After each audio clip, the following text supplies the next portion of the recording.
Дивіться, я знову хочу вас повернути для того, на те, а що ми будемо робити далі. Для мене це є вкрай важливим. І тому декілька таких тез. Перше, Україна не є одинокою в намаганні визволяти своїх людей, які потрапили або до терористів, або до воюючої якоїсь іншої сторони, противної сторони.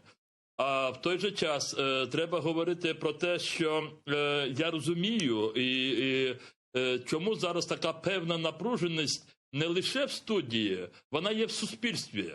Бо в голові дуже багатьох людей є одне питання – що далі?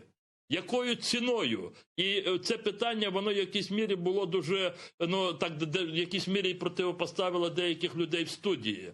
От тут треба говорити про те, що зараз президенту Володимиру Зеленському треба набиратися ще більшої рішучості. Якщо хочете, вибачте мене, впертості.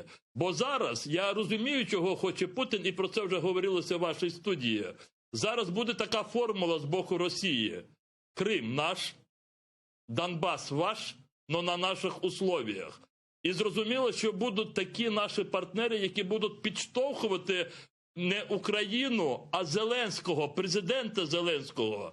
І от тут є великий виклик і для президента Зеленського, і для української держави, і найголовне для української нації, політичної нації. Але я на цьому хочу закінчити. Зараз ми можемо лише розмірковувати, як воно буде, а треба робити так, щоб воно було лише в один бік. Відновлення територіальної цілісності української держави, міжнародно визнаних кордонах, включаючи Автономну Республіку Крим і місто Севастополь. Чим більше ми будемо згуртовані, і там в Криму, кримськотатарський народ дуже багато очікує від повернення під суверенітет української держави. Він очікує в першу чергу законів, в тому числі щодо кримськотатарської автономії.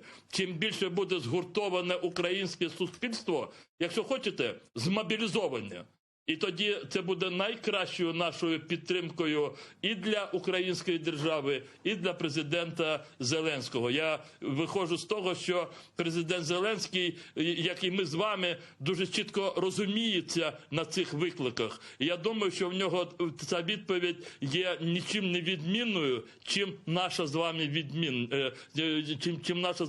відповідь. От на це нам треба разом і працювати.